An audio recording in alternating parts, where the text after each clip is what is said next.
आगे और बड़ी खबर आपको बता देते हैं। अंता उपचुनाव में मतदान का बहिष्कार हुआ है। सांकली गांव में मतदान का बहिष्कार हुआ है और ग्रामीणों की समझाने की कोशिश लगातार जारी है। सांकली गांव में आपको बता दें कि कुल 736 मतदाता हैं और पहले ही मतदान का बहिष्कार किया जा चुका है। इसकी घोषणा की गई है ग्रामीणों की तरफ से। गांव में सड़क और शमशान घाट नहीं होने से जो ग्रामीण है वो नाराज नजर आ रहे हैं।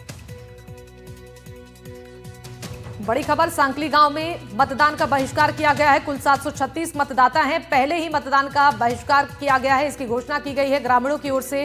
दरअसल यहां सड़क और शमशान घाट का मुद्दा है और इसी को लेकर जो ग्रामीण है वो नाराज हैं और सांकली गांव में मतदान का बहिष्कार किया गया है। ग्रामीणों को समझाने की कोशिश की जा रही है। बता दें कि सांकली गांव में कुल 736 मतदाता हैं। आज 11 नवंबर है और अंता विधानसभा में उपचुनाव होने जा रहे हैं। हालांकि अंता विधानसभा क्षेत्र के सभी पोलिंग बूथों पर मतदान जारी है, लेकिन एक गांव ऐसा भी है सांकली, जहां पर यहां के ग्रामीणों ने मतदान का बहिष्कार कर दिया है। उनकी मांग है कि गांव में आने के लिए ना तो कोई रास्ता है, ना यहां से कहीं जाने के लिए रास्ता है, न खेतों तक पहुंचने की कोई राह है, न शमशान तक पहुंचने की कोई डगर है। और इसी को लेकर यहाँ के मतदाताओं ने मतदान का बहिष्कार कर दिया है। मैं आपको दिखाना चाहूँगा गांव वालों का जो विरोध का प्रदर्शन है। इस विरोध प्रदर्शन के चलते हुए उन्होंने एक बैनर भी टाका है जिस पर लिखा हुआ है कि बहिष्कार, रास्ता बनाओ, वोट पाओ, काम नहीं तो वोट नहीं, हमारी समस्या शमशान बनाओ, गाँव व खेतों के रास्ते बनाओ, निवेदक समस्त मतदाता ग्राम सांकली। ये इनके बहिष्कार का तरीका है। हमारे गांव में एक भी रास्ता नहीं है। हमारे गांव में 5 रास्ते हैं। हड़सोली से सांकली तक, बोध से सांकली तक, इंगोनिया से सांकली तक, एक शमशान से जाने का रास्ता, सरकन्या पुलिया तक, एक बलदेवपुरा से सांकली तक।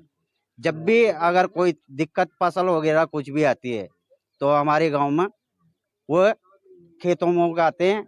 अगर खेतों में नहीं निकलने दिया तो ट्रॉली आती है तो पलट जाती है। किसान का नुकसान हो जाता है, फसल जो बर्बाद हो जाती है।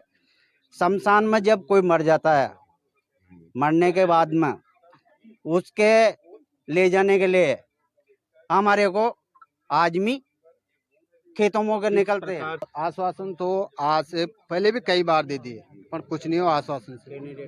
तो हमारी मांग यही है, हम कलेक्टर साहब से यही मांग कर रहे हैं कि कलेक्टर साहब आएंगे यहाँ और लिखित में देंगे, तभी हम वोट डालेंगे।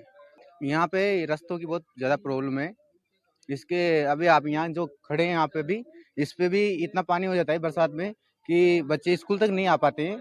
कोई वोटिंग नहीं करेगा, है ना? आपने लोगों ने पहले अवगत जी सर। पंचायत में, पंचायत समिति में, सब तक कलेक्टर में, सबने हमने अपनी एप्लीकेशन दे रखी है, लेकिन हमारी प्रशासन सुनता ही नहीं है।